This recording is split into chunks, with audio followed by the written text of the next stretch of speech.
It's very hard. It's not an argument one can sell. Very hard. Historically, politically, geographically, even Islamically. It's very hard to sell this argument that Palestine is ours. It's not ours. How did it become ours? So now the Muslims in Palestine are Muslims living on Jewish land. And this is the fact. Historically, geographically, this is how it is. We cannot change it.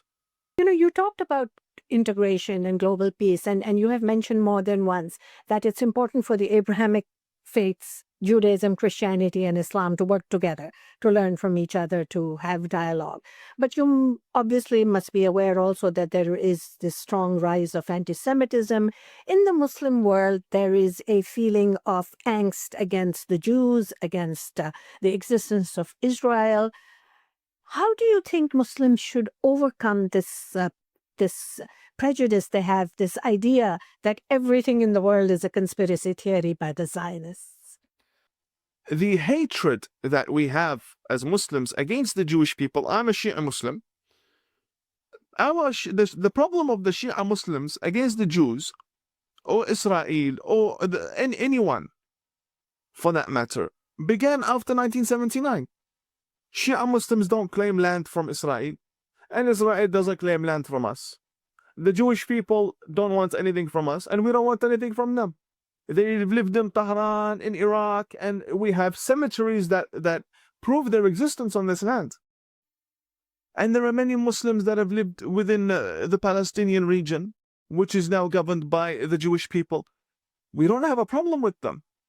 It is after the Khomeini revolution that everybody started to scream Al-Quds, Al-Quds. And Al-Quds doesn't belong to us.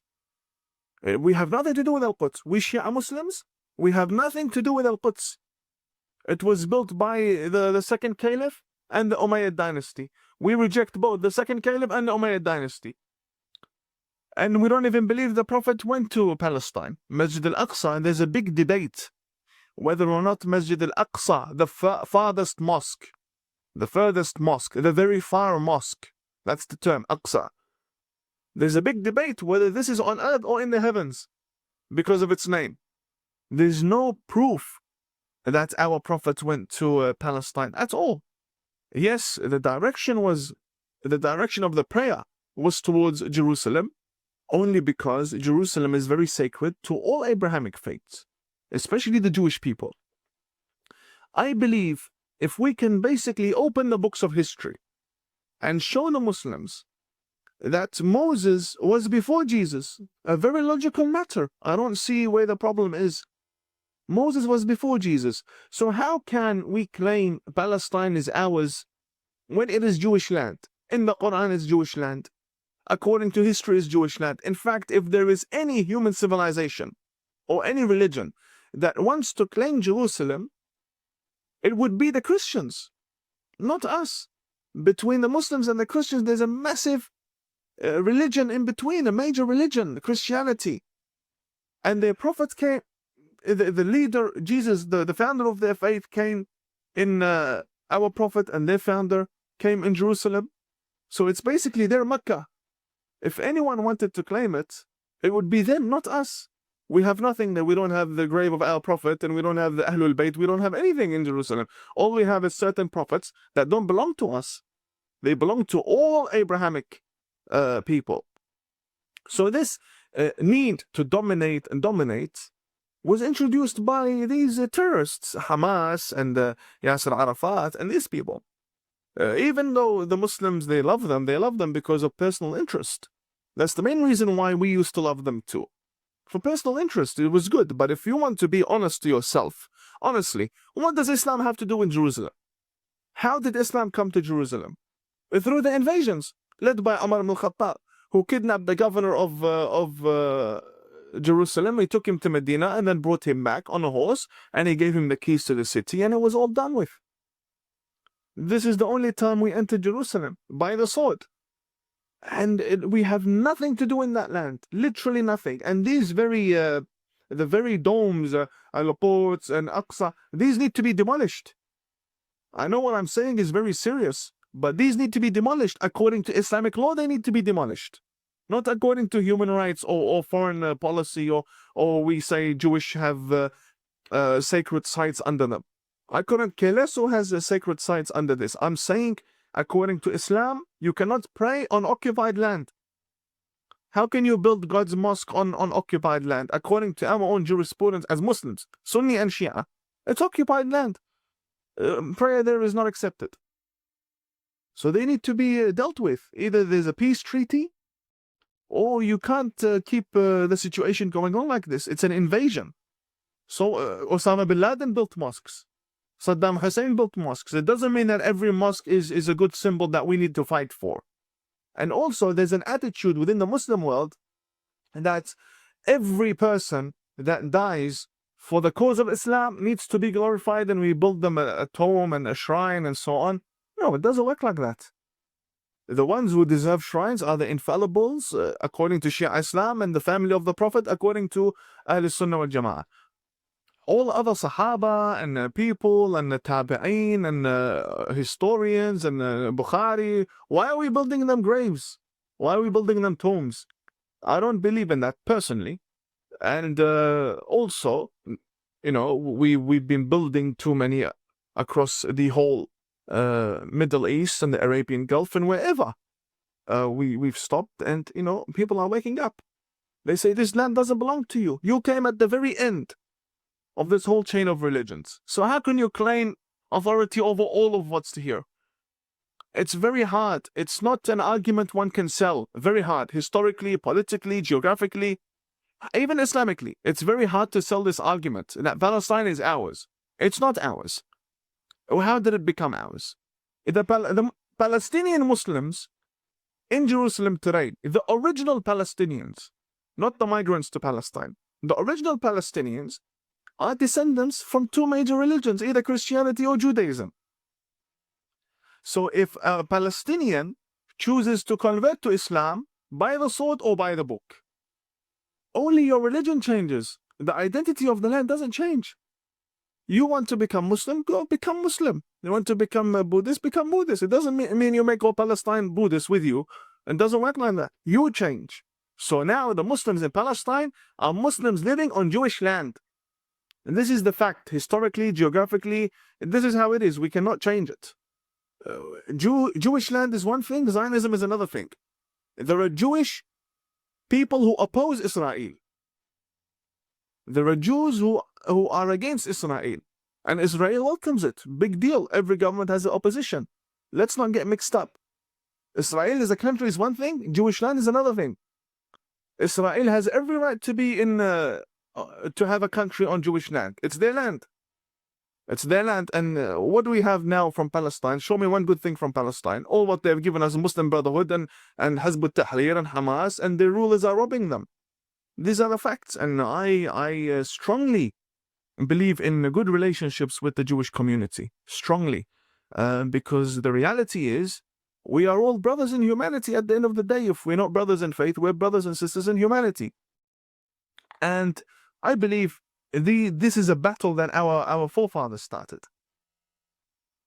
Decades ago, they wanted to start a problem. Why do the upcoming generations still have to suffer and continue that problem?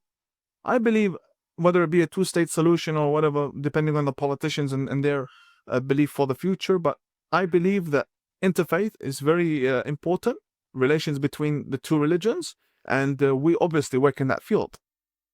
Thank you. Thank you. So, Imam Tawhidi, I find that you are extremely outspoken. You are extremely frank, honest, and you bring up issues that are very challenging for the status quo of the Muslims. You must have received a lot of feedback and pushback and hostility. Can you speak about that, and how do you deal with it? Yes, we receive lots of threats, feedback, recommendations, whatever. One, it is difficult, but it's also expected. You don't enter a field like this not expecting it. There are some good stories, there are some sad stories, but at the end of the day, you're moving forward. You can't expect to grow a rose without thorns. It's impossible. Everything has a price. And, sometimes it's just taking the thorns away from the stem. And we're living Up until now, I've made it, and our message is getting across. But the thing is, Islamic reformation doesn't depend on me. I can go, very normal. I could be in a car accident tomorrow. The reform will happen, and there will be many people that will come in the future like me. This isn't a miracle. People realize that they need to change the situation that they're in, and they're rising, and this is something we welcome. So yes, it's very expected. You'll make many sacrifices, you'll lose lots of friends and family members, but it's worth it at the end of the day. You're saving humanity. You're doing everything you can to save humanity. Let's put it that way. So, in ending, I want to ask you, what is your recommendation for Muslim communities, for Muslims at large? What should they do? Maybe 3 things that they should be doing to build this movement, to move ahead, to live in peace with each other. I believe one of the main reasons why peace is achieved, or how peace is achieved, is if we stop linking ourselves with governments back home. So if I'm Syrian and Syria is at war, it doesn't mean I become a political activist for my country in the West, and I start losing friends and family because they don't agree with me. If I'm a Muslim and I have a satellite channel and I see things happening in the Middle East, it doesn't mean I make what I see on TV my agenda when I go outside in the Muslim community. Things don't work like that. Another issue is understanding that the West doesn't tolerate this hatred. In the Middle East, you see something on TV, you protest in the street, everybody knows what you're talking about. It's a closed society. Everything is connected. Here, you can't see something on TV, go outside and want to start problems. People won't know what you want. And you only bring fear in their hearts and unrest in the community. I think in order to achieve peace, something that's very doable, Muslims need to separate themselves with what is happening back home. The Middle East will always have problems from the beginning of human time up until now and until the end of time. The Middle East will never be free from problems. If we want to live in the West peacefully, stop linking yourself with the problems in the Middle East. Yes, condemn the terrorism, condemn the problems, write articles how we can achieve solutions, but don't expect to be a political activist for Saudi Arabia or Iran in Canada. That's very wrong. That's not your duty. That's not your responsibility. You're a citizen who abides by the Canadian law. Respect the Canadian law, respect the Australian law. There's no need for you to turn into a political activist because you see a video on YouTube and now you want to bring down Western civilization and you want to attack the disbelievers and the Jews. And it doesn't work like that. Separate between the two and live your life honorably. God gave you the opportunity to come to Australia, Canada, America. Use that opportunity to be a better human being. You cannot be a better human being from where you came from. Otherwise, you wouldn't have come. The main reason why you say, I've come for a better life makes you a better human being. Therefore, live it and enjoy it. Smile, be happy, enjoy the healthy lifestyle. Don't live like you hate the world you are living in. And that's unfortunately one of the main problems they are facing. So yes. Thank you. You use the term reformation.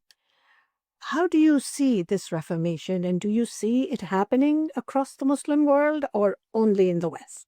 No, reform is a real concept. It's happening, and it happened to all Abrahamic religions before Islam. And Islam claims itself to be part of the Abrahamic faith. It associates itself with that chain of Abrahamic religions, and all of them have undergone a reformation, a successful reformation. And there's no reason why Islam will not undergo its reformation. However, Islam's reformation will be very unique. Unique in the sense that reformation cannot take place through the clerical organizations, through the mullahs in power, or through Islamic governments, because they're all corrupt. They are all corrupt. No one can point to any Islamic government and say, this is a good Islamic government. It has never beheaded, it has never raped, it has never killed, it has never exiled, it has never imprisoned journalists, it has never banned free speech. It doesn't exist. All Islamic governments are guilty of these crimes. Therefore, a reformation cannot take place through Islamic governments, even if Islamic governments wanted to assist. An Islamic reformation will take place, in my opinion, through the Muslims that traveled or in other words, fled Muslim countries, came to the West, came to even more liberal Muslim societies such as Dubai, which is a democratic society, but it has a Muslim majority. But Sharia law doesn't rule, they don't behead. So Saudi Arabia, for example, it beheads people. The very ruling in UAE, Emirates, and for example Kuwait, it's frowned upon. Nobody beheads in those areas. Therefore, there's a big difference between a Muslim nation governed by democracy and a Muslim government, an Islamic government based on Sharia law. Reformation, in my opinion, will take place because there are Muslims that have fled these theocratic environments and have come to the West and have realized that living with other people is possible. Having peaceful relationships with other religions is possible.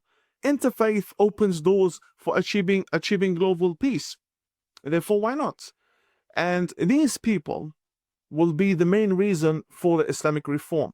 We need to work with them. We need to champion them. We need to give them our platforms. At the same time, we must not forget one very important fact, and that is, when we are working for Islamic reform, there are people that are working to take back Islam 1,400 years the other way. So we are up against an uphill battle, but it is a battle we shall win, definitely. Because all of the matters that are happening around the world show that everything is in our favor. The world isn't full of people who hate Islam. The world is full of people who hate the radicals from every religion, the KKK, the other cults, the Orthodox fundamentalist preachers from other religions that have isolated themselves and believe in beheading. And we have them, the Wahhabis and the Salafis and the fundamentalists as well. And the world is uniting against them. Therefore, the key to reformation is that we, moderate, peaceful individuals, Muslims, need to unite with them against the fundamentalists from within our own faith. That is the only way we can achieve reformation. Obviously, there are many other chapters and aspects and also angles one can look at Islamic reformation through. However, it is a real issue, it's happening, and we are not the first to speak about Islamic reform. Islamic reform has been a matter of concern for the Muslim world and Muslim philosophers and thinkers from the 5th century. Since 500 years, since 5 centuries ago.